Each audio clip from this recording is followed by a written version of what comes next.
Nós estávamos vendo na semana passada as perguntas referentes ao livro 2º, capítulo 6. Perguntas cuja temática é a vida espírita. A vida que acontece no mundo espiritual, referente, portanto, às condições da alma do lado de lá da vida. E aí temos muitos assuntos. Kardec engloba neste capítulo 6 os espíritos errantes, os mundos transitórios, as percepções, sensações e sofrimentos dos espíritos, a escolha das provas, as relações do além-túmulo, relações simpáticas e antipáticas dos espíritos, lembranças da existência corporal e comemoração dos mortos e funerais. Estamos tratando da percepção, sensações e sofrimentos dos espíritos. Na semana passada nós vimos até a pergunta 241. Nós fomos até a 240. Os espíritos compreendem o tempo como nós? Resposta: não. E é por isso que não nos compreendeis sempre, quando se trata de fixar datas ou épocas. Agora vamos para a pergunta 241. Os espíritos têm do presente uma ideia mais precisa e mais justa do que nós temos? O momento presente, o que vocês acham? Fechem o livro agora. Agora não é a hora de ler. Agora é a hora de usar os dois rins que cada um possui. O rim direito e o rim esquerdo. E você também que está em casa, use os seus dois rins e vamos raciocinar. Com os dois rins, por favor. Um só vai ficar complicado.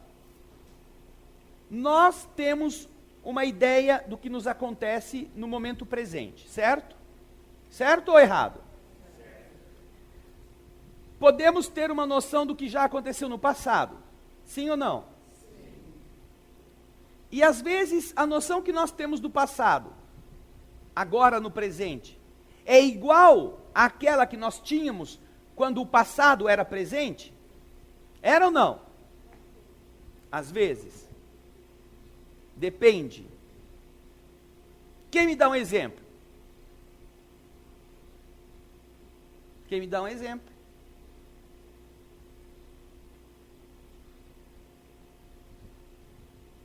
Eu vou contar um caso que hoje uma pessoa amiga contou num estudo que nós fazemos. Ela estava dizendo assim: depois de não sei quantos anos, mais de 20, eu encontrei com um dos meus namorados, ou o namorado que eu tive, quando eu tinha 20 anos. Depois que eu me separei, que nós nos separamos, nunca mais encontrei com ele. E esse tempo todo, cada um levou sua vida, não é? Certamente que naquela época, quando eles estavam juntos, havia afetividade, havia carinho, havia sentimentos. E não se sabe por quê, porque ela não revelou. Rompeu-se a relação. Aí ela comentou com a gente: faz algum tempo, há menos de um ano, eu me encontrei com ele de novo. Um ano atrás, aquela pessoa que quando ela tinha 20 anos, deve já fazer mais de 20, que eles nunca se viram, depois de então. Agora cruzaram-se, e ela falou assim: que bom que Deus não ouviu as minhas preces. Conversamos um pouquinho, e eu tive certeza que aquela pessoa, de verdade, não era a pessoa que eu queria. E eu falei: puxa vida, você devia rezar para Deus, agradecer por Ele não ter te atendido nas rogativas. Então este é um exemplo. Quando o presente é presente, o que acontece? Você acha que aquilo é a solução do seu problema, que é a melhor opção que você tem. Você se empenha para que aquilo se torne uma realidade. Mas o que acontece? Às vezes não acontece. E o que é pior, às vezes acontece. Então, quando acontece, e no caso da afetividade, você se une, porque estava envolvido, envolvida, assim, entusiasmada, você vai tentar construir uma coisa segundo o seu sonho e segundo o sonho da pessoa. Mas pode ser que não dê nada certo. Pode ser que na convivência você descubra que aqueles sonhos que você tinha planejado não poderiam ser realizados nunca com aquela pessoa. Mas vamos usar a segunda hipótese. Não deu certo, vocês não conseguiram. E então você, rompida a relação, ficou com aquilo, mas e se? Não é? Passaram-se os anos, e se? Você foi para outro caminho, conheceu outra pessoa, mas e se? Então há pessoas que vivem neste e se, uma vida inteira, não conseguem até entregar-se para os dias do futuro, porque e se? Mas só que agora, o tempo passou, cada um pôde amealhar conhecimentos, buscas, aprofundar-se em si próprio, e 20 ou 30 anos depois se reencontram. E em uma conversa de 2, 3, 4 horas, aquela pessoa que naquele tempo estava sonhando em criar um laço, tem certeza que a melhor coisa foi não ter criado. Vocês observem que nos dois momentos presentes, quando o passado era presente, ela tinha certeza. Quando o passado tinha ido embora e o presente ainda não tinha trazido de volta aquela pessoa, ela não tinha certezas. Ficava no e se.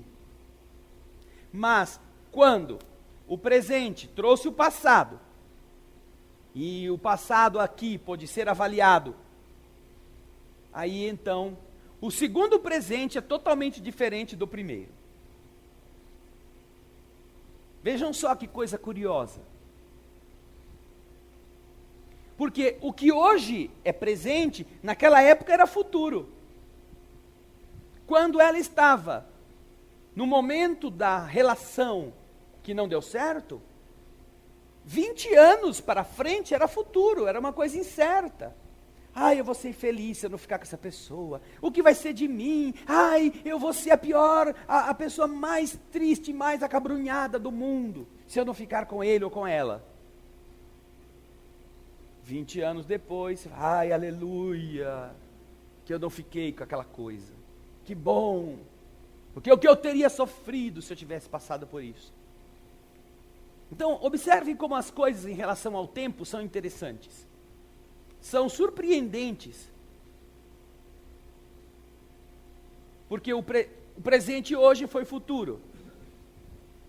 E o passado, quando era presente, ao tornar-se agora presente, deu uma outra dimensão ao entendimento do afeto que aquela pessoa nutria, ou que carregava ainda com aquela expectativa.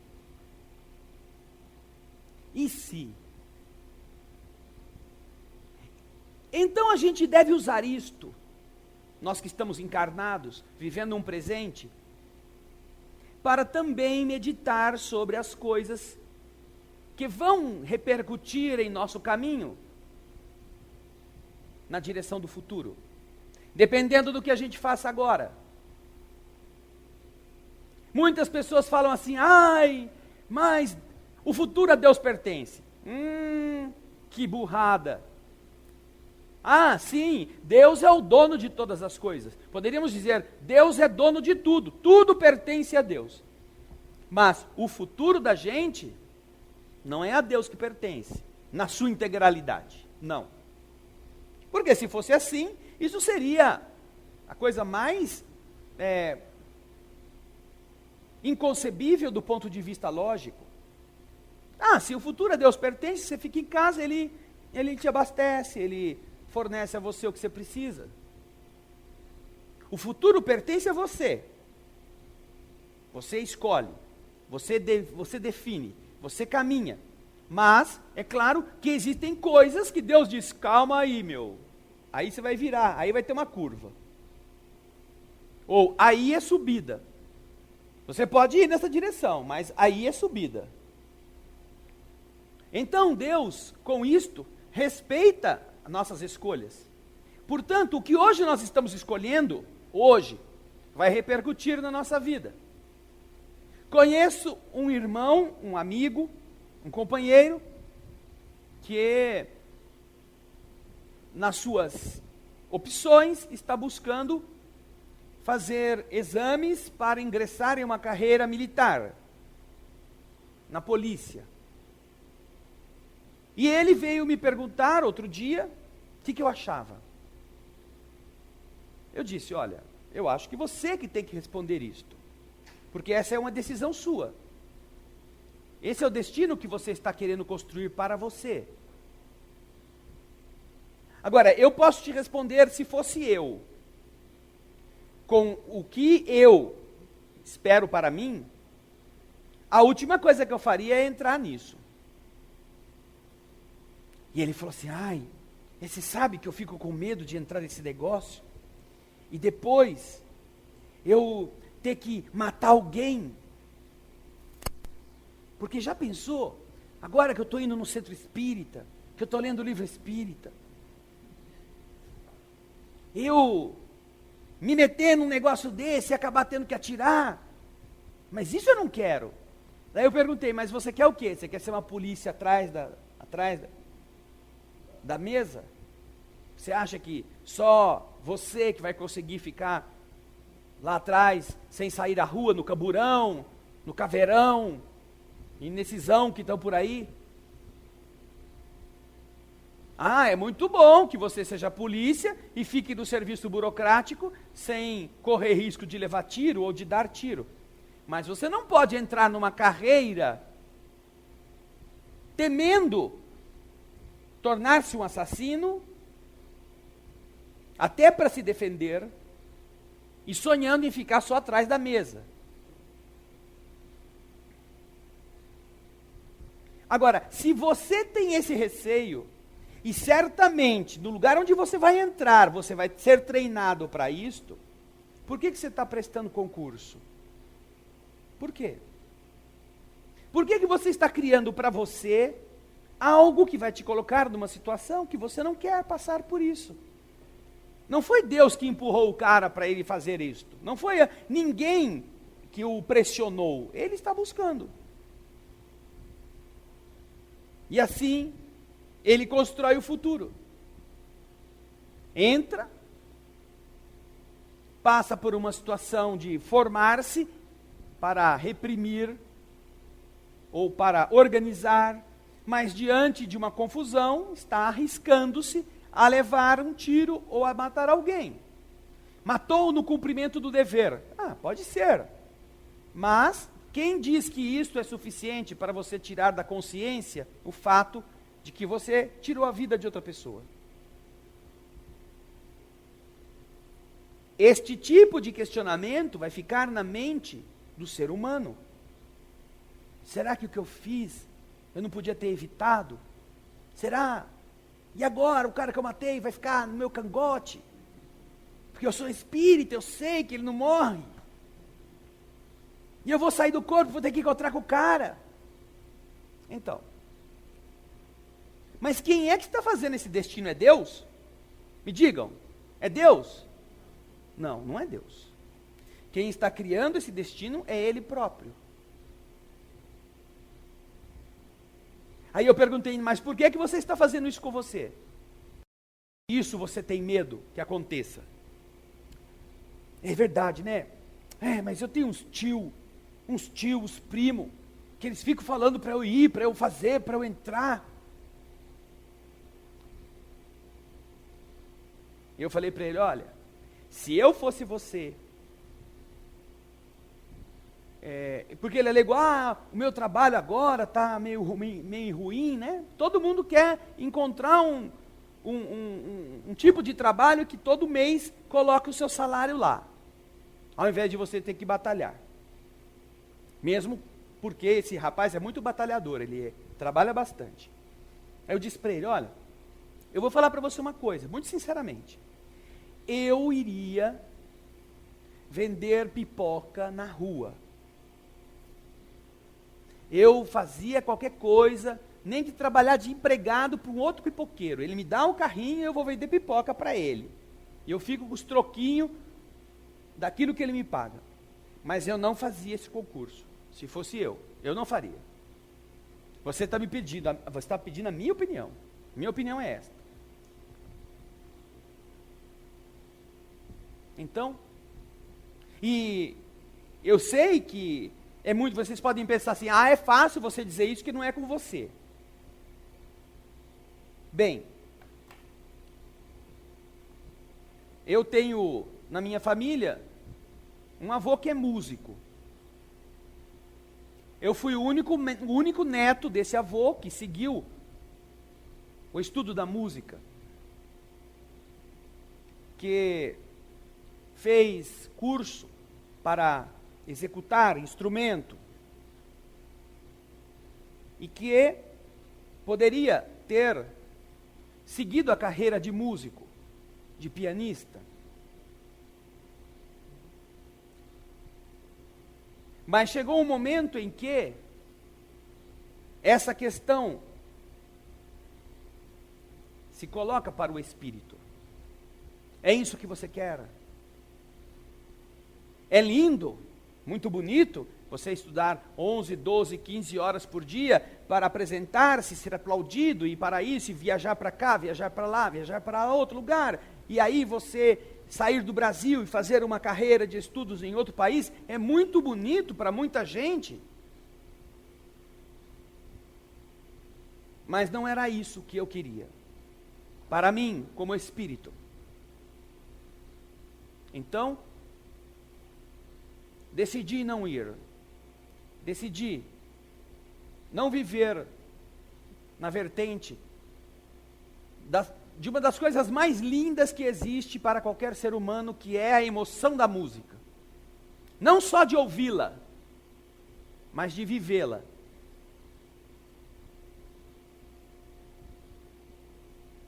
Formei-me em Direito. Advoguei durante um período. E assim fui até quando aqueles limites éticos estavam podendo ser respeitados.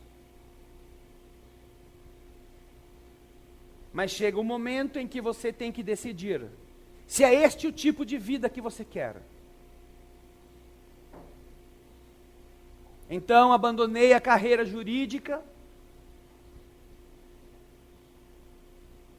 para que, contentando-me com o que um aluguel do escritório, que antes era usado para o exercício da profissão, possa render, não depender nem de corromper outras pessoas, nem de viver metido em um mundo que eu estou lutando para que não seja como ele é.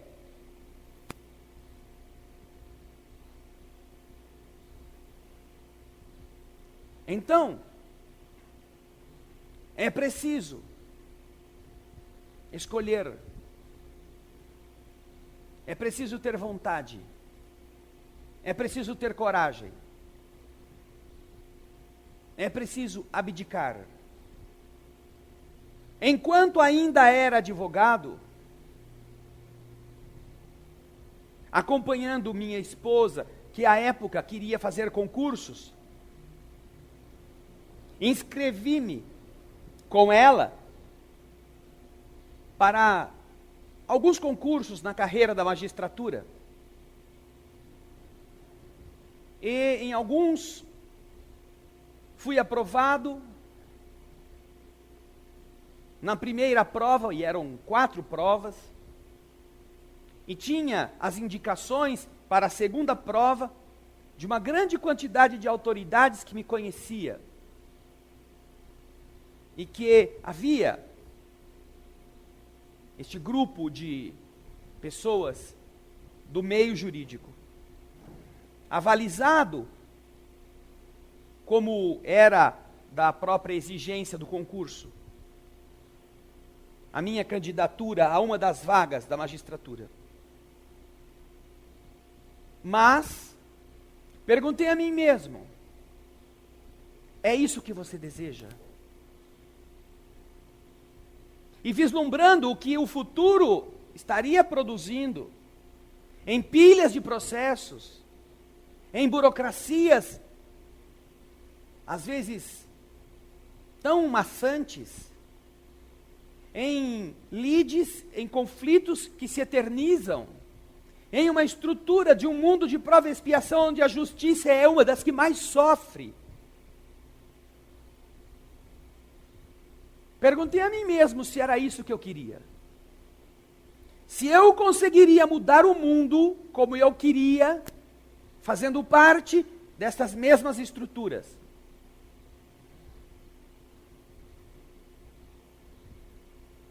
E então você entra naquele circuito. Já passou na primeira fase. Vai pelo menos fazer a segunda. Por que você não tenta e faz a segunda? Porque se eu fizer a segunda e tiver o azar de passar, aí o que vai acontecer? Todas as pessoas da sua família, todos os seus amigos vão: mas você já passou na segunda, agora só falta a terceira e a última, que é mais fácil. Então, tudo aquilo que no começo não te pressiona, depois passa a pressionar. E contra todas as expectativas de todos, não fui fazer a segunda prova, porque não era isso que eu queria.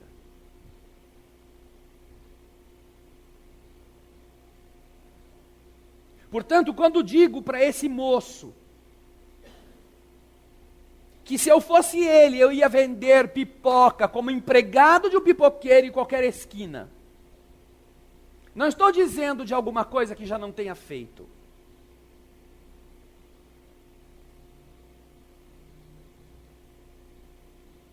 Porque sucessivamente em minha vida pessoal, e não estou fazendo história, nem estou querendo fazer biografia para servir de alguma coisa, de exemplo para ninguém.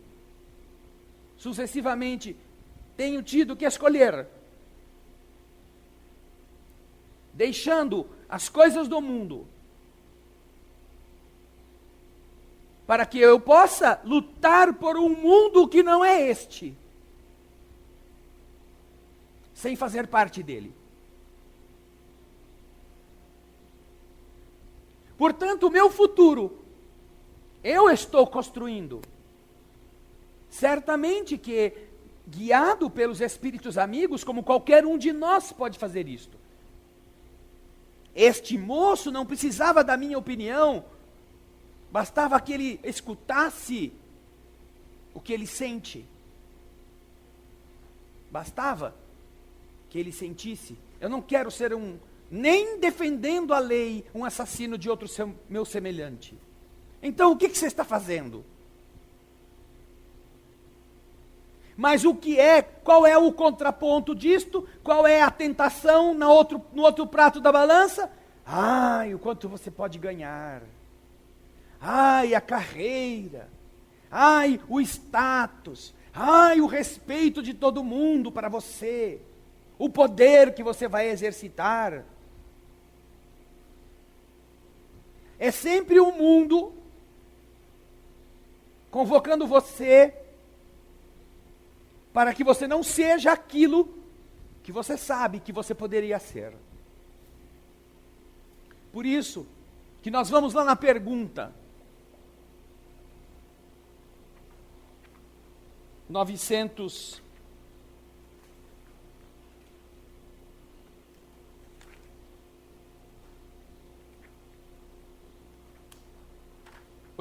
800, quer ver?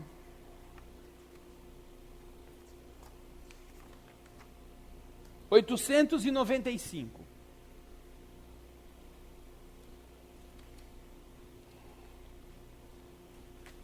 Falando das virtudes e dos vícios. A pergunta 895. Além dos defeitos e dos vícios, sobre os quais ninguém se enganaria, qual é o sinal mais característico da imperfeição? Resposta: o interesse pessoal. E tudo aquilo que vem depois indicam que geralmente nós afundamos por causa do interesse pessoal. Geralmente nós deixamos de fazer o que a gente sabe que deveria estar fazendo por causa do interesse pessoal. Por causa do sonho de grandeza, por sonho da vaidade, pelo sonho de conquistar coisas do mundo.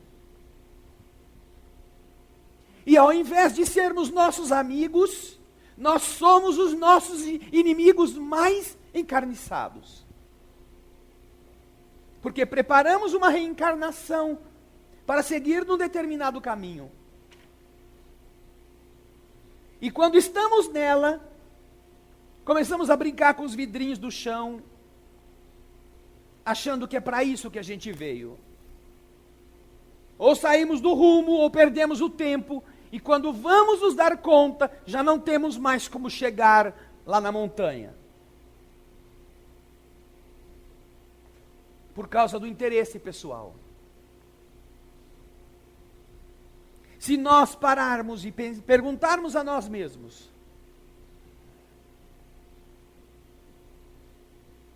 por que você quer isso? Nós saberemos a resposta. Portanto, esse moço não precisava ter vindo me perguntar. Ele queria uma opinião, e é compreensível isto. Mas se ele pudesse escutar a si mesmo, sem o interesse pessoal, ele não teria nenhuma dúvida. Quantas uniões se transformam em desgraça? Porque aquelas pessoas se uniram com outras que sabiam que nunca iam ser felizes com ela. Mas vieram com aquele, ai, mas é tão bonito. Ele arrasa quarteirão. Minhas amigas vão morrer de inveja. Ou então, eu mudo ele.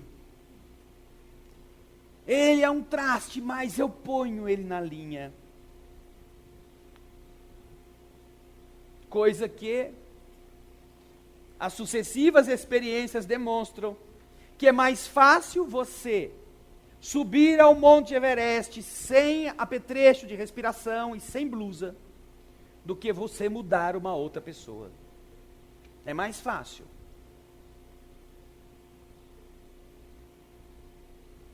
Por isso a questão do presente e do futuro é muito interessante. A questão que faz com que nós meditemos, e se cada um de vocês que está aqui, cada um de vocês que está em casa, pararem para pensar nos problemas que hoje estão vivendo, vocês vão ver que eles foram fruto de uma decisão que você tomou lá atrás e podia ter evitado. Mas não é disto, esse tipo de poder ter evitado, ir pela direita ou pela esquerda, eu tenho que escolher. Algumas decisões são assim. Tanto a direita quanto a esquerda são semelhantes, mas você tem que escolher. Aí, óbvio, você não tem muito como sair para a direita ou para a esquerda com motivo. Mas boa parte dos problemas nós criamos quando escolhemos, falseando estas escolhas por interesses pessoais. Conheço muitas mulheres que terminaram o seu casamento cheias de vergões e de hematomas. Porque elas resolveram se unir com aqueles bad boys, aqueles caras que deveriam dormir na jaula, mas é porque eles davam segurança. Estava assim de moço bonzinho andando atrás dela. E pergunta para a sirigaita se ela queria bonzinho. Pergunta. Se ela queria aqueles carinha que manda flor, que escreve poesia, que gosta de ir no cinema, que abre a porta para ela. Isso aí é tudo boiola. Eu quero é homem. Homem macho. Desses que me dá segurança. Que empina a moto e eu na garupa. E anda na avenida na contramão. Então, a aventura dura o quê? 1 ano, 1 ano e meio, 2 anos, enquanto a beldade está na condição de uma taça. O corpão bonitão, bem arrumado, bem ajeitado, arredondado. Mas quando passou o tempo, ela se transformou naquelas garrafinhas de cerveja. O boyzão dela vai procurar outra taça. E aí ela vai ficar toda infeliz, ofendida. E vai pegar no pé e vai querer cobrar. E o cara que está acostumado a medir a sua inteligência pelos seus bíceps, vai usar a sua inteligência para pôr a moça no lugar dela com meia dúzia de petelecos. Aí sabe o que acontece?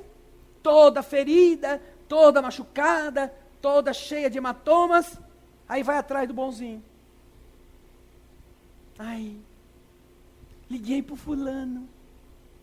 E às vezes os bonzinhos são tão bonzinhos que ainda estão lá esperando a perva para consolar a coitadinha. Estão lá. Ai, eu sempre te amei. Que bom que você voltou. Olha as poesias que eu fiz para você nesse tempo que você ficou longe. Ai, aí ela está toda amaciada. Foi amaciada e agora é isso que ela quer mesmo. Por que já não ficou com o cara logo no começo e agora talvez estivesse mais feliz? Então, estas são coisas que nós precisamos aprender. Que nós construímos o nosso futuro e ele é feito de escolhas. E hoje, cada um de nós, se não se pautar por interesses, saberá escolher. Interesses materiais, que eu digo. Saberá escolher. E saberá escolher aquilo que é mais adequado, mesmo que pareça mais difícil. Quando eu deixei de ser advogado, e isso há 12 anos, eu tinha mais de 100 mil reais de pessoas que me deviam, por trabalhos que havia feito.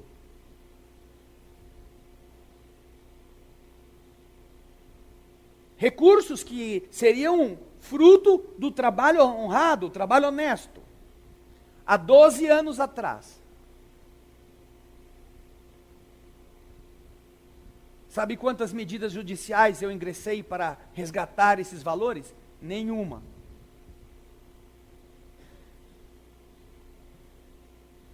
Porque quando eu decidi que não era este mundo que eu queria, eu não queria nada deste mundo. Se houvesse na consciência daqueles que sabem que devem a correção de caráter, procurariam e saldariam o que estavam devendo. Mas não seria por força de qualquer medida judicial que eu pessoalmente adotasse que eu iria atrás disto. Recomendo a muitas pessoas que fazem parte desse sistema que adotem as medidas jurídicas adequadas para obter a compensação dos seus direitos. Recomendo sempre isto. Porque estas pessoas não estão querendo fazer aquilo que eu queria, para mim. Para elas, elas não querem isto. E quando uma pessoa quer viver dentro do sistema, é melhor que ela use a lei do que ela contrate jagunço e mande matar, do que ela contrate pessoas de má fé e mande furtar para tomar a força. É o caminho que a nossa sociedade construiu, o menos violento para resolver os seus conflitos. Mas quando eu escolhi abdicar dessas coisas, essa abdicação é completa. É completa.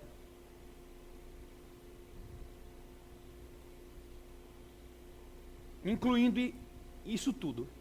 Se é verdade que ficaram me devendo, e se é verdade que a lei do universo faz você ter que pagar tudo que você ficou devendo e não pagou, é uma poupança para uma outra vida. Não é? Quem sabe? Quem sabe numa outra vida, quando eu estiver numa pindaíba danada, não é? Quando eu estiver abandonado, passando fome, quem sabe um desses não está renascido e fala assim, eu vou adotar esse cara. Esse molequinho aí, banguelo, feio, esquálido, eu vou botar ele na minha casa, vou dar banho, vou dar roupa, vou dar comida, vou dar estudo. E assim acontece daquele que deve devolver em amor, às vezes até mais daquilo que ele estava devendo.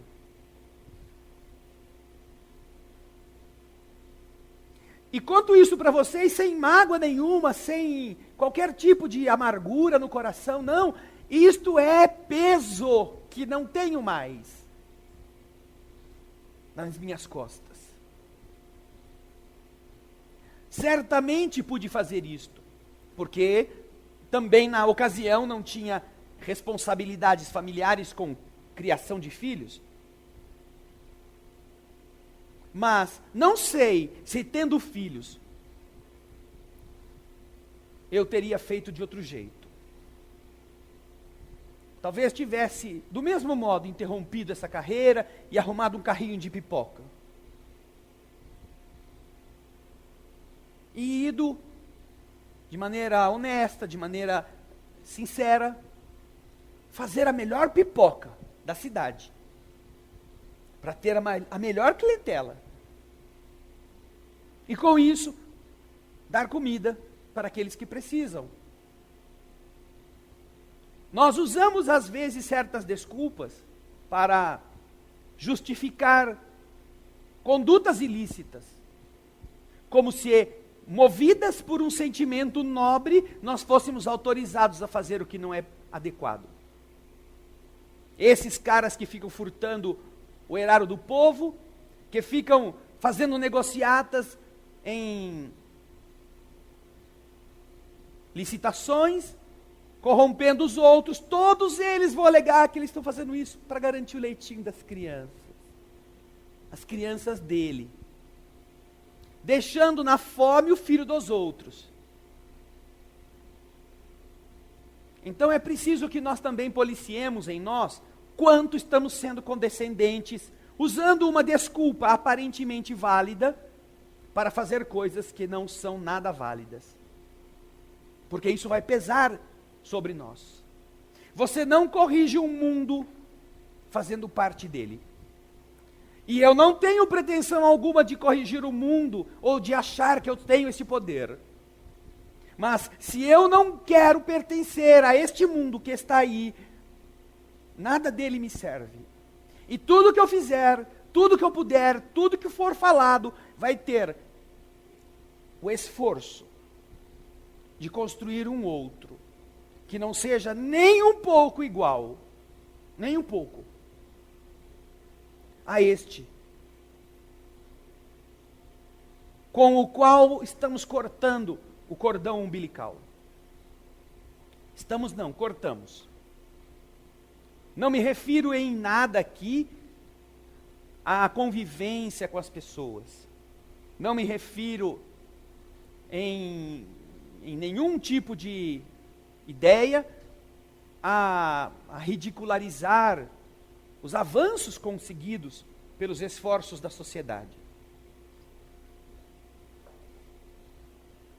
Mas também, apesar deles, apesar de tudo,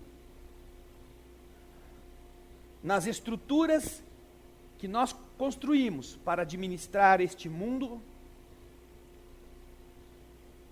no meu conceito, ainda não é suficiente. Mesmo o respeito que a gente tenha por elas, para fazer parte delas. E aí vem alguém dizer assim: poxa, mas como é que você pode mudar a sociedade sem fazer parte? O destino dos que não gostam de política é ser governado por aqueles que gostam. E essa frase é verdadeira. Muitas pessoas falam: não, eu não gosto de política, eu não me meto nisso. Então você vai ser governado por quem gosta de política. Os que fazem conchavo, os corruptos, os que são interesseiros. Porque você vai votar neles. É verdade isso.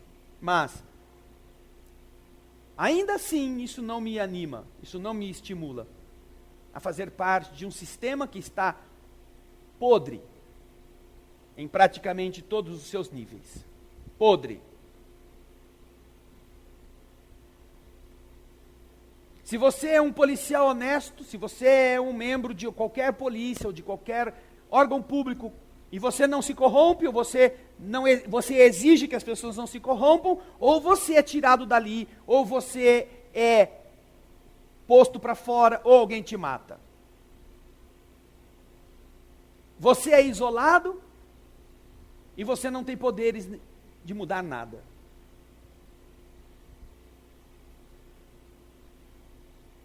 Mas isso é reflexo do mundo que nós estamos vivendo, do momento presente. Mas, na minha opinião,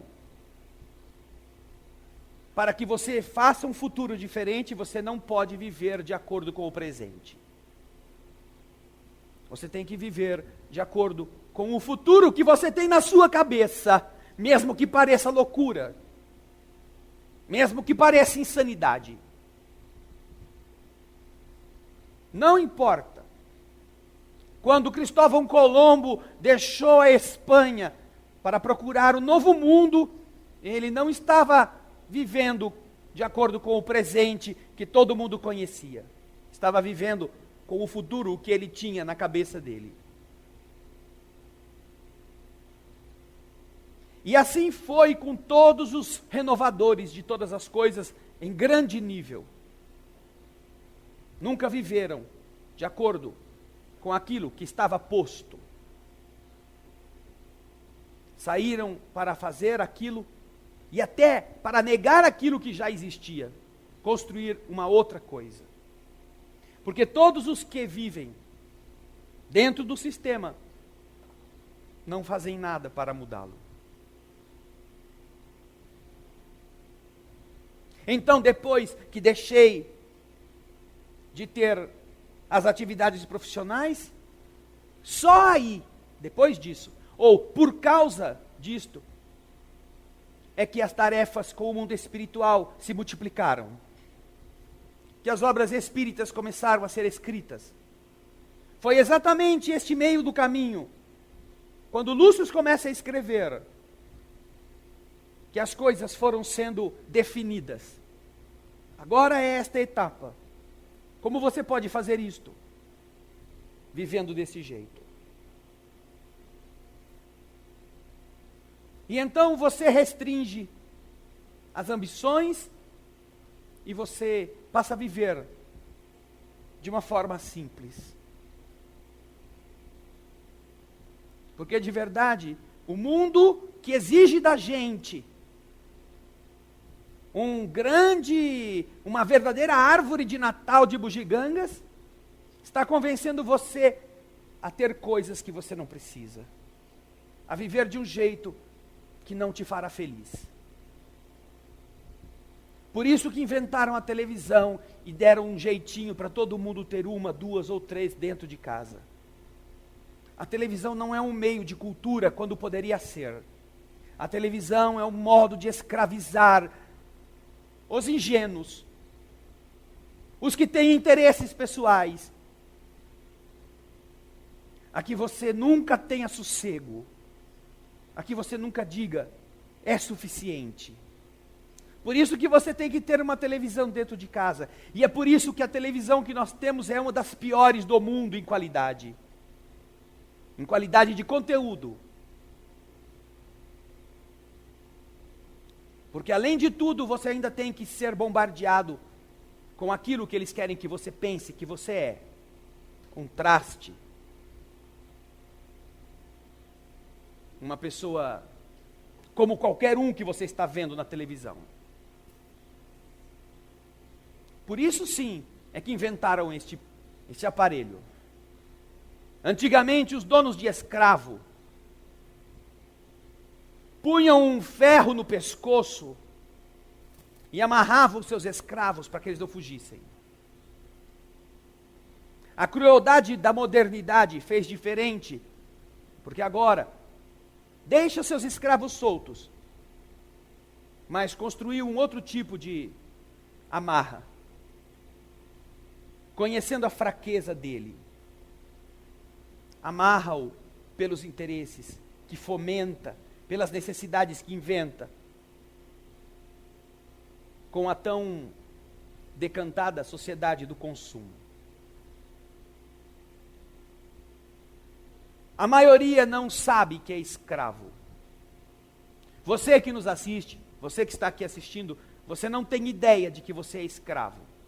Mas é assim que você está sendo tratado, que todos nós estamos sendo tratados.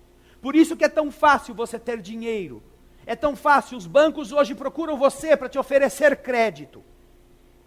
Para te dar dinheiro para você gastar, porque cada vez que você gasta, você fica preso a ele. Porque você não quer ser considerado um caloteiro. Você tem decência, você tem moral, você tem um nome a zelar. Onde já se viu você pegar o dinheiro e não pagar? Por isso que hoje é tão fácil entregar dinheiro. Você não precisa nem dizer que tem patrimônio. Os bancos ligam na sua casa e te oferecem 2, 3, 4, 10 cartões de crédito. E se ofendem se você diz que não aceita. Como que o senhor não quer dinheiro? Não, não quero. Porque eles estão vivendo num mundo cujo presente é reflexo do passado. E eles querem manter isso assim. Quando você está com o cheque especial, você faz parte do sistema e os abastece. Para eles te darem o crédito, sabe o que fazem os bancos? Sabe o que os bancos fazem para aumentar o seu saldo no cheque especial? Sabe o que fazem? Eles não vão lá, contratam um minerador e mandam ele procurar ouro no subsolo, para que depois que encontrar o ouro, esse ouro garanta o valor que eles estão te dando a mais. Nada! Ele vai lá, entra no computador e lança mais um dígito na sua conta. E aí você tem dinheiro. Um dígito. Antes era 1.000, agora é 10.000. E você sai do banco achando, agora eu sou rico, tenho 10.000 no cheque especial e começa a gastar.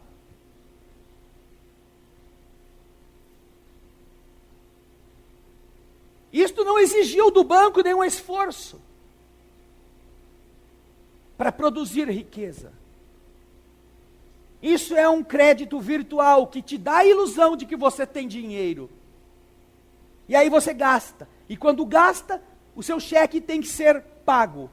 Tudo aquilo que você gasta desse empréstimo fictício vai render uns juros que você tem que arrumar dinheiro para pagá-lo. Você tem que ser o minerador. Você tem que escavar com as suas unhas, você tem que ficar sem dormir, você tem que arrumar 2, 3, 4 empregos para arrumar o dinheiro, para devolver para o banco que ele te emprestou ficticiamente, com juros.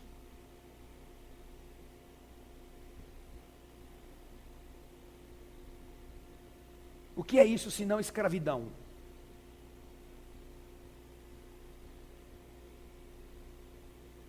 É deste mundo que nós queremos fazer parte. Para trocar o carro, para andar vestindo roupa de marca, a bolsa e trocar por uma bolsa de outra procedência. trabalhando, dando o seu sangue, dando o seu suor, dando a sua saúde para arrumar dinheiro e devolver para uma instituição que não fez nenhum esforço para te dar o crédito. E ainda vai cobrar de você a sua alma, porque você vai ter que pagar com produção, não só o que eles fingiram que te deram, mas os juros daquilo que eles te deram.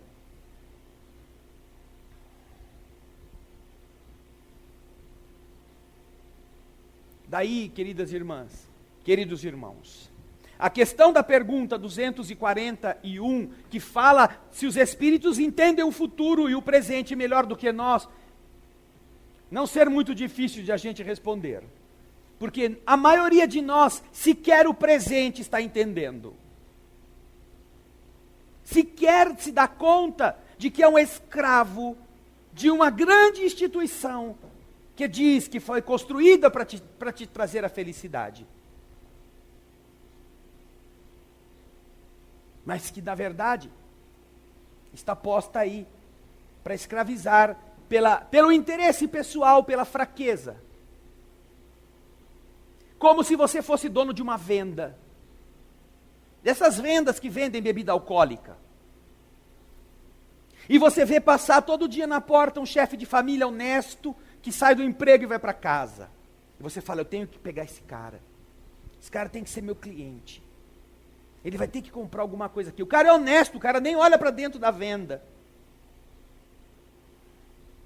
Até que um dia você fica lá na porta da venda. Ô, fulano, estava precisando falar com você, eu sei que você é um cara tão honesto, eu queria muito que você me desse um conselho, estou passando por esse problema, entra aqui um pouquinho, você pode entrar? 5 minutos. Eu estou muito aperreado, eu estou muito necessitado de um conselho seu, que você é uma pessoa de bem, você tem uma família. Aí você inventa aquela história que você está passando por uma situação familiar muito complicada, você chora um pouquinho, o cara se condói com você. E aí, no meio da conversa, você oferece uma pinguinha, oferece um vinhozinho. Toma aí, vamos tomar uma coisa junto assim, eu me alivio. Este é, de maneira muito simples, o sistema que tira você do caminho reto, do caminho correto. Porque precisa que você queira coisas. E não é possível você lutar contra isto, fazendo parte disto. É preciso ter outra decisão, outro caminho, outra opção. Mesmo que isso seja, primeiro taxado como doideira, depois taxado como ameaça, e depois visto como um atentado, porque isso é um atentado ao sistema organizado.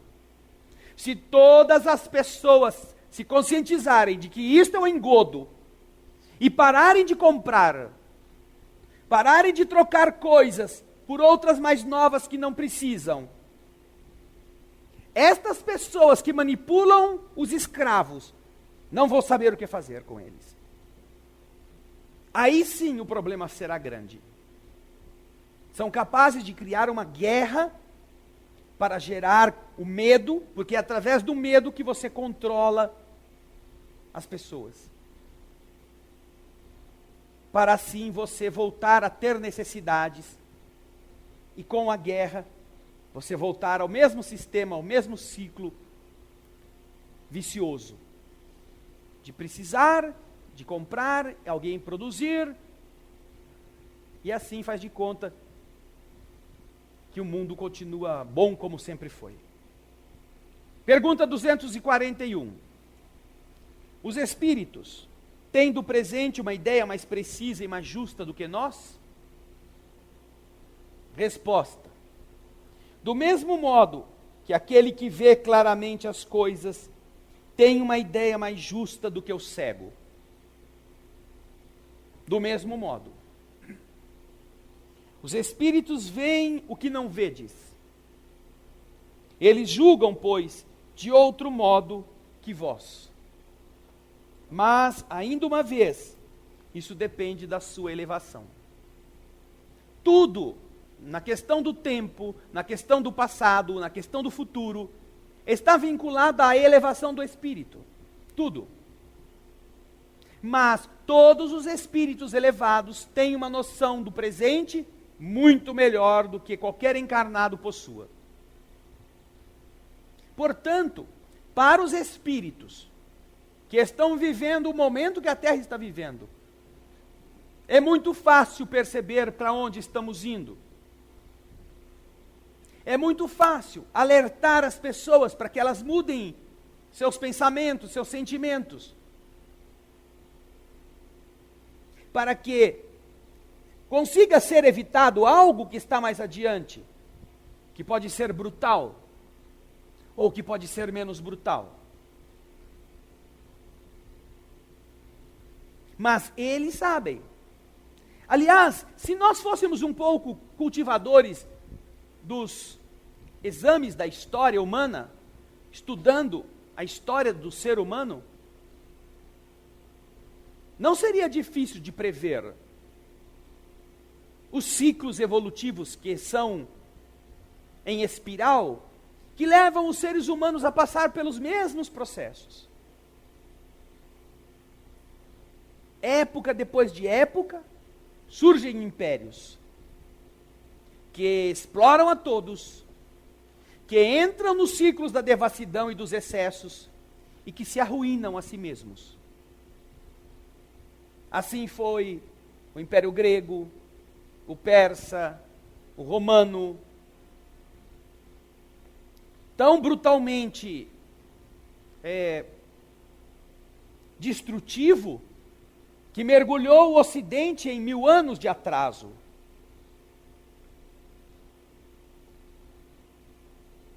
Depois surgem espíritos que vêm para dar um novo influxo.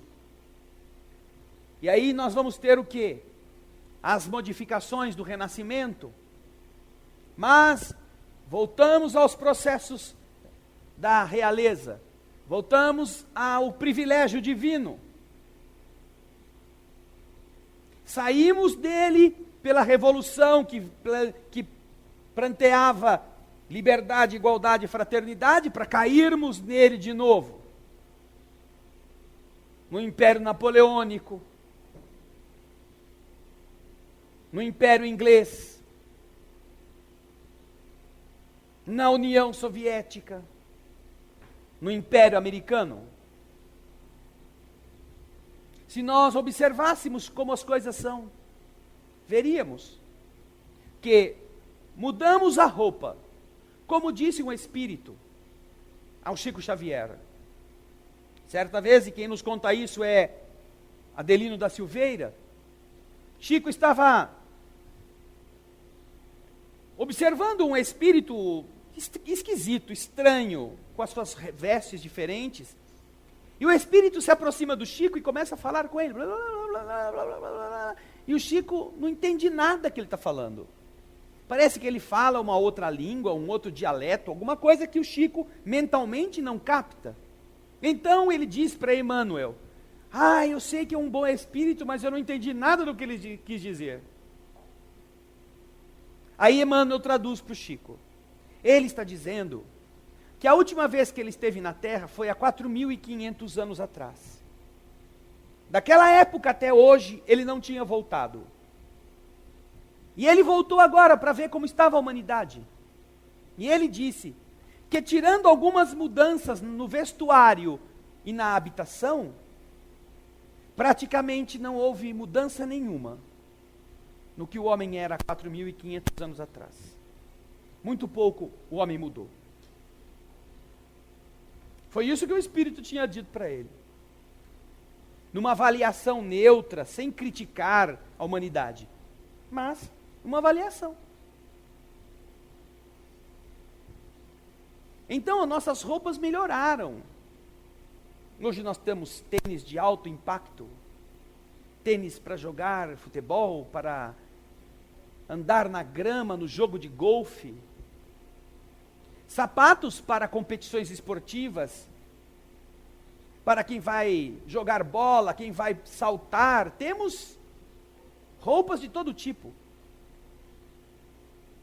Mas, interiormente, pouca coisa. O homem conseguiu melhorar como todo, como um todo, como grupo. Melhoras individuais, sim, existem muitas. Mas coletivamente falando, conceitualmente falando, nós estamos vivendo um período em que não há diferença entre a escravidão que se promovia arrastando negros nos navios negreiros, do que aquela que se promove hoje arrastando pessoas nos navios de vidro e luzes chamados shoppings. Sabiam vocês que a Inglaterra exerceu um domínio sobre a China quando o Império Britânico recobria o mundo? E que a companhia que dominava os negócios na China elegeu como política oferecer o ópio aos chineses para que desta exploração da fragilidade humana eles tivessem dinheiro e conseguissem apresentar à sua sede o lucro que se exigia. Passaram a fornecer ópio, passaram a criar lugares onde as pessoas iam para se drogar. Um Estado dito respeitável, cumprindo este tipo de tarefa, explorando e empurrando goela adentro daquele povo que ele tinha a tarefa de governar, porque se diziam mais evoluídos, a fim de que eles ficassem dependentes do ópio. E a Inglaterra levasse para os seus cofres o dinheiro e a riqueza dos chineses. Isso é política oficial de um governo. Há não muito tempo atrás, no século passado, ainda existiam resquícios destas práticas. Por isso é que os espíritos têm uma visão muito mais clara do que vem pela frente, do que nos espera, em função daquilo que nós somos. Todos os impérios caem. Quem sabe também não esteja chegando a hora do nosso cair. O nosso, como sociedade industrial organizada e baseada na mentira, do consumismo, do egoísmo. Não é à toa que 85% da riqueza do mundo pertencem a 5% da população.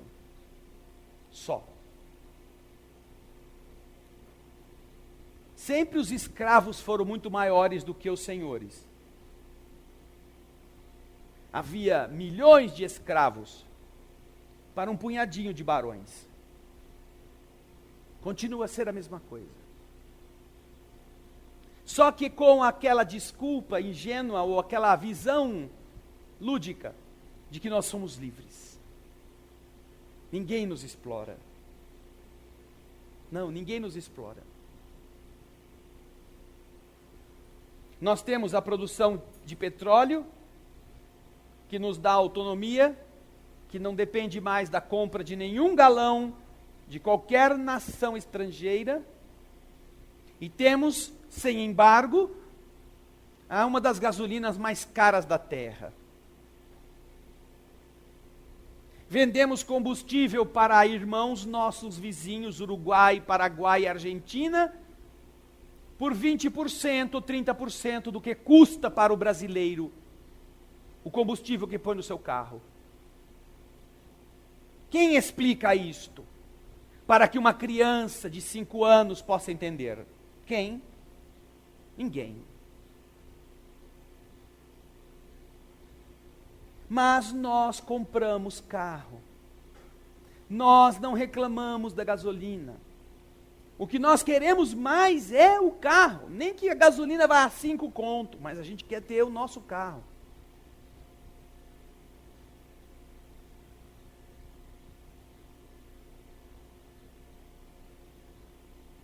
Somos ou não somos, não é? Manipulados. E achamos que somos felizes. E ficamos desesperados, quando a gente fica ouvindo essas notícias de que o mercado financeiro está afundando. O que vai ser de nós se os bancos fecharem?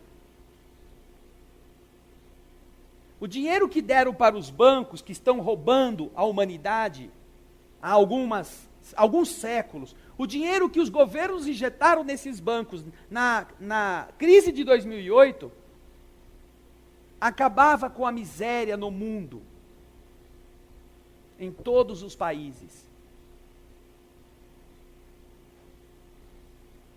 Quem diz de dar 10% disso para os países em desespero? Ninguém diz.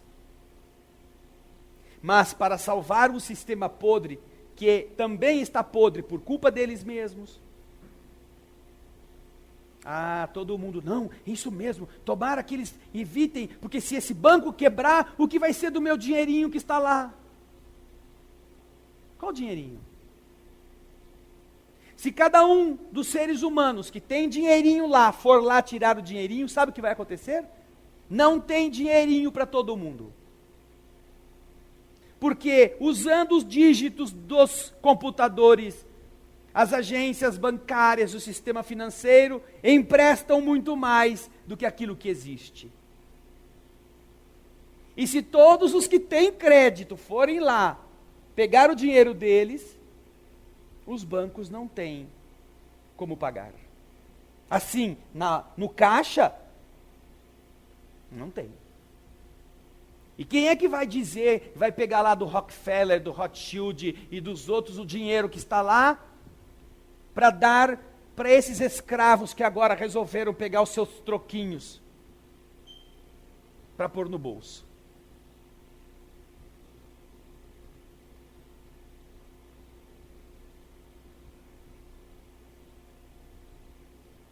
Quando nós descobrimos certas coisas, queridas irmãs, queridos irmãos, queridos telespectadores, quando nós descobrimos certas coisas,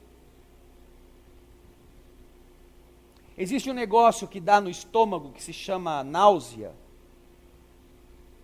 que quando você come alguma coisa estragada, você precisa pôr para fora. Mas você passa a ter isso sem comer. Mas não existe nada melhor do que você perder a ingenuidade. Não existe. Só assim nós entenderemos os espíritos. Porque o que os espíritos estão tentando fazer conosco é acordar-nos para uma outra ordem de coisas. Não é para salvar este mundo que está podre. Não. É para, de verdade, que esta podridão acabe e se comece uma outra forma de ser. Agora, aqueles que estiverem apegados ao saláriozinho do fim do mês, aos títulozinhos, aos seus negócios, aos seus documentos econômicos, estes vão ficar desesperados. Porque eles não prepararam a si próprios para viver em uma situação em que isso não seja assim mais.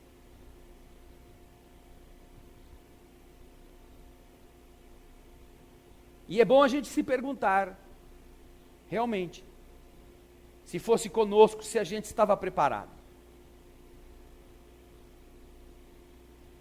Na região onde eu moro, hoje, a CPFL mandou informar que ia faltar luz das 11 às 2 da tarde. 4 horas sem energia. Coisa boa. E nessas 4 horas sem energia, enquanto você estava em casa, você deve ter acendido e apagado a luz umas 15 vezes. Ai, está escuro aqui, acende a luz. Ah, está sem energia. Ah, vou tomar banho. Ah, você vai tomar banho gelado? Ai, é mesmo, não tem energia. Então nós vivemos em um mundo que depende da energia sem saber como viver sem ela. E quando não tiver? Só aí que você vai pensar? É este o raciocínio que estamos falando em termos de mundo, de futuro. Como você vai raciocinar um mundo em que aquilo que você faz com a energia elétrica é tão automático que você nem pensa mais que precisa dela? Ou o mundo que você vive é tão automático em tudo que você faz com este tipo de estrutura que você nem pensa mais como pode viver sem ele. Mas é possível. Basta que você tenha que enfrentar isto. E se nós aqui não estamos dizendo que vai acabar a energia elétrica na Terra, mas pode ser que acabe, pelas explosões solares que estão acontecendo e outros fenômenos cósmicos, nós estamos dizendo sim, que este mundo que nós estamos vivendo está condenado.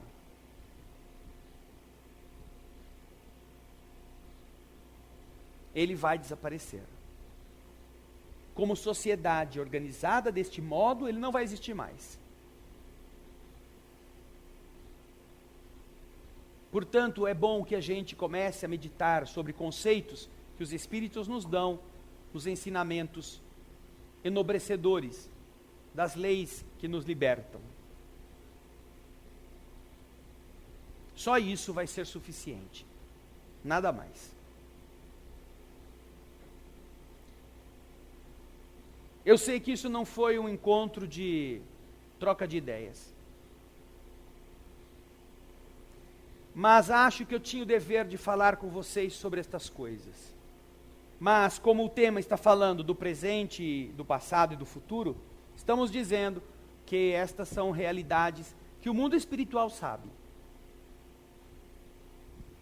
E quer que a gente abra o olho, enquanto há tempo de a gente ser diferente. Você que nos assiste, você que participa conosco dos nossos encontros, medite nestas coisas. Todos nós podemos sair do barco antes que ele afunde. Agora, a gente precisa saber se vai realmente querer abandonar o cruzeiro ou vai ficar no Costa Concórdia. Ou no Costa Alegra. Não é? Costa Alegra, Costa Concórdia. Todo mundo que pagou os tubos porque era rico, naquele momento sentiu que todo o seu dinheiro não valia nada. É algo parecido o que vai acontecer com a gente.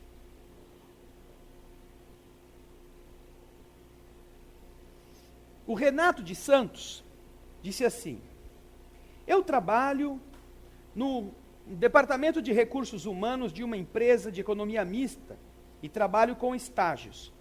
Em épocas de seleção de estágio, tento ser o mais justo e correto na seleção, para que todos tenham as mesmas oportunidades. Mas a liderança do setor cria algumas situações de favorecimento que tiram a vaga de uma pessoa para favorecer uma indicação. Coisa rara. Coisa rara. Ô Renato, isso é coisa rara nesse mundo. Seria correto eu, como executor, me negar a cumprir uma orientação de favorecimento, sendo que eu acabo participando dessa situação? Você sabe a resposta, Renato. Tudo o que nós dissemos aqui serve para que você medite sobre o que você está fazendo. É simples assim. Você é enfermeiro. Você sabe que tem que aplicar em determinados doentes determinada quantidade de remédio. Aí o chefe chega para você e fala assim: olha, todo mundo que vai tomar aquele remédio, você mistura metade de água, porque nós não podemos ficar comprando tanto remédio assim. E aplica metade e ninguém vai nem notar. Você é enfermeiro, você está submetido ao seu chefe, mas foi isso que você comprometeu-se quando você quis ser enfermeira a fazer? Então, se você fizer, você é cúmplice. E se você não fizer, você tem que denunciar a pessoa, porque alguém vai fazer por ordem dela. Alguns que têm mais cuidado costumam fazer o quê? Eu vou gravar essa ordem. Ou então vão dizer assim, tudo bem, o senhor me dá essa ordem por escrito, que eu cumpro. E obviamente, se você faz isso, quem que é o corajoso que vai te dar isso por escrito?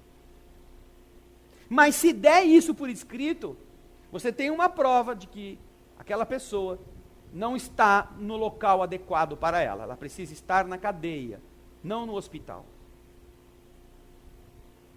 Então, se você faz parte de um sistema que corrompe, ou você se acumplicia e também é corrupto, ou você tenta fazer diferente, correndo o risco de não fazer mais parte dele. Ah, mas eu vou perder o emprego. Esse não é o conselho que eu estou te dando, perca o emprego. Agora, você prefere perder a consciência tranquila? Prefere? Do que o seu emprego? Não é fácil, é verdade. Por que não é fácil? Porque quem criou esses ambientes e esses sistemas sabe que a gente depende do salário.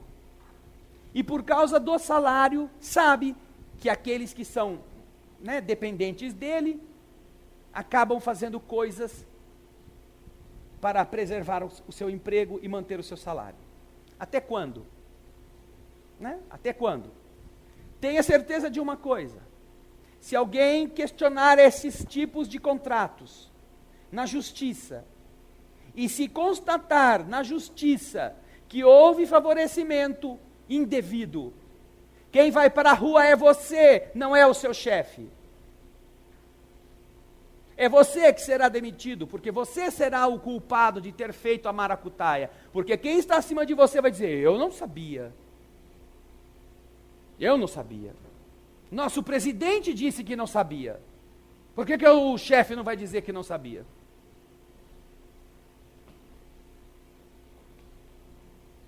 Então, talvez sem o salário você fique de qualquer jeito. Mais cedo ou mais tarde. Pelo menos, se for na segunda hipótese, ou se for na primeira hipótese, por você ter se oposto a isto, quem sabe você fique com a consciência limpa, mesmo sem salário. O problema é ficar sem o salário e sem a consciência, Aí é um prejuízo do bom. Tá bom? Muito obrigado, Renato. Um abraço para você. O Ítalo Dilba. O capitalismo, comércio e compra de coisas das mais variadas áreas de saúde, lazer, entretenimento, etc., são somente na terra? Sendo o trabalho remunerado em dinheiro, gastá-lo para a sobrevivência é necessário. Como seria essa remuneração no mundo invisível? Bem, as coisas na terra funcionam por causa dos mecanismos materiais da vida. E é assim que os homens acharam por bem fazer as coisas para que na modernidade as pessoas se sentissem donas de alguma coisa e exercessem uma certa liberdade de poder comprá-las. Houve época na humanidade, e ainda há em vários lugares, em que todo mundo se dá muito bem trocando coisas. Trocando. Um planta milho, o outro planta feijão, o outro planta arroz, o outro planta batata. E quando tudo é colhido, o que plantou milho divide um pouco o que plantou arroz, o que plantou arroz dá um pouco de arroz para ele, dá o milho também para o outro, e eles todos têm arroz, milho, feijão e batata para comer, porque vivem bem assim. Ah, mas e o dinheiro para fazer uma viagem? Não, talvez eles não queiram fazer viagem, eles não precisem. Mas é claro, é um sistema econômico diferente. Agora, no mundo espiritual, a coisa é totalmente diferente quando estamos falando de mundo espiritual de nível lúcido, de vibração elevada para cima. Porque na região umbralina as coisas são mais ou menos parecidas como há na Terra. Existem senhores feudais, existem escravos, existem seres que eles violentam, como se fôssemos aqui a história humana da Idade Média. Mas, no mundo invisível, existe o quê? André Luiz nos relata no livro Nosso Lar, o estímulo da remuneração chamado bônus hora. O benefício que é oferecido ao que trabalha, ao que presta serviço correto. E então ele tem vantagens que não são para ele comprar casas e passar a alugá-las para os outros. Não, eu vou fazer um investimento em Nosso Lar, eu já arrumei 200 mil bônus hora, eu vou comprar umas 8 casinhas, e os espíritos que chegar, eu alugo para eles por um precinho camarada, e eles vão ficar me dando bônus hora, assim eu não preciso mais trabalhar, e eles me dão os bônus hora que eu preciso. Não. Não há o regime especulativo. É a produção e é o esforço de cada um que é a raiz do valor. Então, governador trabalha, ministro trabalha, e mais trabalham do que qualquer outro. E ganham a mesma coisa. Agora, em níveis superiores, não existe este processo. É um outro modo de se resolverem as questões, que obviamente vão ficando cada vez mais distantes da questão da remuneração. Tá? É assim que nós temos notícias a respeito de estes planos mais próximos da Terra, não nos esquecendo que a cidade Nosso Lar está localizada numa chamada zona de transição, ainda no mundo umbralino, nos planos inferiores, tá bom? Obrigado, Ítalo, um abraço para você. O Ítalo depois envia um comentário. O que você disse sobre deixar de ser advogado serviu para mim. E é tudo como você diz mesmo. E me ajudou muitíssimo pela resposta. É preferível vender pipoca do que vender a alma e ser desonesto. Obrigado, Ítalo. Não me referi aos advogados como desonestos. Não deixei de sê-lo para deixar de ser desonesto. Mas certamente, todos eles, do mesmo modo que os médicos têm que conviver com doenças e com sangue, todos eles têm que conviver muito perto das maracutaias, dos delitos e dos problemas que poderiam ter sido evitados. Então, eu acho que você, meditando sobre essas realidades, terá condições de também avaliar melhor qual é o caminho que vai te fazer mais feliz, tá bom? Uma coisa eu digo a você, Ítalo, depois que isso aconteceu, eu me perguntei, por que não fiz isso mais cedo? Um abraço, muito obrigado. Acabou? Tá bem. Alguém aqui tem alguma dúvida ou quer fazer alguma pergunta? Quer fazer algum comentário? A pergunta 241, ela, acho que na minha concepção, é uma pergunta muito forte, né? A gente começa a se questionar, vir na nossa essência para saber qual o motivo de estarmos aqui. Como ser humano, a gente tem ciência que não viemos aqui para ficar brincando com vidro, que nem você falou isso, a pessoa a partir do momento que ela começa a evolução da criança para a adolescência, assim sucessivamente. Eu queria até um esclarecimento para mim, para que eu saia daqui assim, tranquilo. Na maioria... Não sei se vai sair tranquilo. Na maioria das vezes, a gente tenta seguir um rumo, fazer uma escolha. Nem sempre a gente sabe se isso é certo ou não. A gente tenta não se revoltar quando as coisas não dão certo. Hoje a gente começa a perceber que se não dão certo é por um motivo, tem. Uhum. Eu queria saber, que me esclarecesse o seguinte: se eu faço uma escolha, e eu almejo alguma coisa, ou eu vejo que aquilo começa a não dar certo para mim, é como se fosse um barco, eu quero que ele vá para cá, mas de repente o vento vira para lá. O fato de eu não me revoltar, ou não brigar para que volte, mesmo pagando o barco naufragar, isso seria uma ajuda de fora, alguém que não quer, ou isso não seria o acaso do destino? A vida é feita de escolhas. Nem sempre as escolhas que a gente tem, não sei se eu estou conseguindo me expressar, as escolhas que nós fazemos elas vão ser no futuro, são as melhores. E para que não pague isso, é interessante manter essa linha de pensamento, tentar ir para um lugar e ver que aquilo não é o meu lugar e deixar que esse barco vá sem me revoltar. Bem, veja só. Nós temos o livre-arbítrio. E o livre-arbítrio vai nos ensinar sempre. Nos ensinará se ele for usado com sabedoria, porque nós veremos bons resultados daquilo que escolhemos. Nos ensinará se nós o usarmos de maneira inadequada, porque veremos que aquele caminho de verdade não era bom. Porque sofremos, porque aquilo nos fez infelizes. Ele sempre vai nos ajudar. Agora, juntamente com o nosso livre-arbítrio, nós temos os espíritos amigos. Temos as entidades generosas que nos estão querendo amparar para que nossas escolhas sejam as melhores. E quando nós somos teimosos, ou temos os interesses pessoais determinando contra o que seria o adequado, os nossos amigos deixam que a gente faça o que quer. Para que depois, colhendo os frutos amargos, nós aprendamos a ouvi-los de outro modo, a entendê-los de uma maneira mais clara. E, eventualmente, o fato de termos ido na direção equivocada vai produzir em nós marcas que nos ajudarão num futuro, quando passarmos por uma situação semelhante, a não fazermos do mesmo jeito. Eu faz 27 anos que eu sou policial militar, sou sargento de polícia militar, sempre trabalhei na rua. De um tempo para cá aconteceu algumas coisas, eu vim para trás da mesa. Foi o que aconteceu de mais ruim para mim na época. Eu comecei a me questionar, falei, mas por que eu sempre tive ali, tive na frente? Eu não compreendo, eu tenho N mil cursos. E eu fui para trás da mesa. Aí eu falei, pô, mas por que eu? Hoje eu começo a entender o porquê. Né? E eu tentei até brigar contra a maré. E hoje aqui foi uma lição de vida. Né?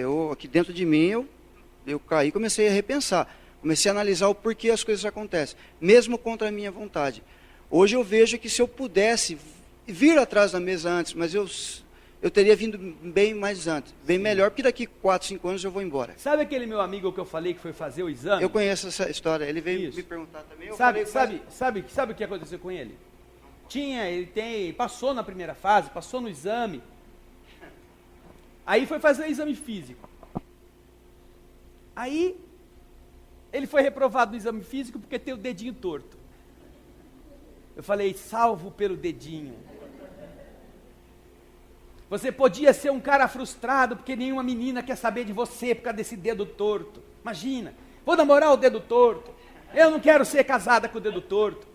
Não, eu vou ficar com esse cara aí, esse cara é dedo torto, já se viu. Então, você estava achando ruim do dedo torto e aí foi salvo de uma situação que podia ser grave por causa do dedinho torto. Então, algumas coisas que a gente está tão envolvido, querendo tanto, não é? Às vezes a unha encravada, o olho vesgo. Vocês conhecem um personagem da nossa cidade que é deputado federal. Ele era filho do presidente da Associação Comercial de Campinas. Eu não me recordo o nome dele. O Guilherme Campos, o pai, era o presidente da Associação Comercial de Campinas. E o filho, Guilherme Campos Filho, hoje é deputado federal pelo estado de São Paulo. O Guilherme Campos Filho, ele foi aprovado na escola preparatória de cadetes do Exército, na mesma turma que eu, porque eu também fui aprovado, fiz exame para ser aluno da escola e depois tornar-me oficial do Exército.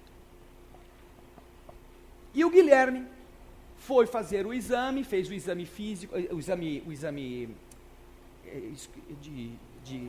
escrito, passou no exame escrito, ele havia sido um excelente aluno, fez o exame médico, o exame físico, que é a ginástica, aquilo tudo, passou no exame físico. O sonho do Guilherme era ser militar, o sonho dele. Aí ele foi para o exame médico. O exame médico faz uma série de avaliações físicas se a pessoa está capacitada. E no exame médico, o Guilherme, me parece que na época ele tinha uma miopia de mais de 4 graus, se não me engano. E ele foi recusado pelo exército, porque era míope, ou tinha astigmatismo. Nada que comprometesse a sua rigidez mental, a sua capacidade mental, a sua capacidade física. O dedinho torto do outro, no caso dele, era a vista que tinha um problema. Se ele fosse aceito pelo exército, talvez hoje ele fosse um excelente oficial em uma dessas cidadezinhas de fronteira, né? Estava lá assinando documento, assinando papel, dando ordem unida, formando o soldado, numa situação burocrática qualquer. Mas algo que pareceu ruim, e ele chorou, ele ficou revoltado, porque ele sonhava, ele queria ser militar. E nós mesmos, que estávamos na mesma situação dele, ficamos tristes por ele. Aquilo que talvez ele quisesse não fosse de verdade o que ele precisava. Saiu dali, teve uma vida profissional, engajou-se em outras atividades, e hoje quis o destino que ele acabasse suplente e fosse depois eleito pelo voto dos seus irmãos da nossa cidade, a ser representante de todos nós em uma assembleia que governa os nossos destinos. Vejam só, aquilo que parece que é uma coisa ruim, depois acaba se tornando algo preparatório de uma coisa melhor. E isso é importante que a gente aprenda. Quando alguma coisa ruim acontecer conosco, puxa, o que será que isso está querendo me ensinar? Houve uma feira de livros espíritas aqui em Campinas e eu estava lá autografando. E neste dia, no autógrafo, estava um senhor que vem sempre aqui nas segundas-feiras. Ele estava lá conversando comigo. E estavam andando na praça, olha só, se não me engano, Dr. Hélio, Gilberto Kassab, Guilherme Campos, em uma campanha política que estava vendo. Os três chegaram na feira do livro lá para cumprimentar, cumprimentaram a gente, nós nos cumprimentamos também, ninguém era nada. Daquele encontro, alguns meses depois, o Gilberto Kassab tornou-se prefeito de São Paulo, o Dr. Hélio também, prefeito de Campinas, e o Guilherme tornou-se representante do povo campineiro na Assembleia em Brasília. E eu falei para o cara, só nós que ficamos aqui, né? Ainda bem. A gente não tem esse karma. Então, Henrique, estas coisas despertam em nós uma sabedoria, que é aprender com qualquer coisa. Aprender com o bem e aprender com o mal. E entender que por algum motivo alguém está querendo te proteger para que você não escorregue. Às vezes, então, você planejou uma viagem e na véspera da viagem você ficou doente. Passou a ter cachumba. Essa doença ainda existe, é velha, mas ainda existe. Não pode ir fazer esforço. Você ia fazer um safari, tudo pronto, agora está com cachumba. E não pode fazer esforço para não piorar a situação, não é? Ai, mas que desgraça, Deus não quer me ajudar, Deus está contra mim. Às vezes Ele está salvando você do chifre do rinoceronte. Porque é preferível você ficar ser um cachumbento vivo do que ser um aventureiro no cemitério. Tá bom? Então, mais ou menos, eu acho que é aquilo que você também estava querendo colocar. Vamos então fechar os olhos para que a nossa oração nos ajude. Obrigado, Senhor, pela alegria da vida, por aquilo que o Teu amor nos concede, no crescimento, no melhoramento, nos desafios, nos problemas, e sobretudo porque podemos estudar as leis espirituais que desvendam mistérios, desvelam horizontes, desnudam problemas, angústias e despertam a vontade e o espírito para novos rumos. Que cada um que nesse instante ora, recorde-se de que somente quando aprendemos coisas novas, nós passamos a ter novas atitudes, a compreender o mundo de outro jeito, a decidir por caminhos que outrora jamais imaginávamos seguir. E assim, Jesus, agradecidos por todos estes espíritos amigos que se congregam não apenas neste salão desta casa espírita, mas nas casas de todos os irmãos e irmãs que oram conosco, em nossa cidade, em diversas cidades do Brasil, em diversas cidades do mundo, que nós nos abracemos em pensamento, imaginando que cada um é um dos vértices desta grande teia luminosa que envolve a terra na esperança, na bondade. Que cada um, Senhor, possa vibrar no amor em favor dos homens, dos governantes, de todos os povos, cooperando modestamente, mas sinceramente, com o equilíbrio das forças que têm buscado impedir as guerras de destruição, que têm procurado coibir os abusos da violência, que têm lutado tanto para que a crueldade já não faça mais parte das atitudes deliberadamente escolhidas pelos homens na terra. Que a nossa fé, Senhor querido, possa espalhar-se pelas atitudes de amor, mesmo através da prece. E com ela, envolver todas as aflições que existem, imaginando o nosso planeta livre da violência, livre do crime, livre da maldade. Este é um sonho que um dia há de ser realidade, Senhor. E o nosso empenho poderá fazer com que este dia chegue mais depressa. Que assim a oração que deixamos aos teus pés esteja tonificada por cada um que assim o deseja, ofertando-se para que o mundo melhore. Pai nosso.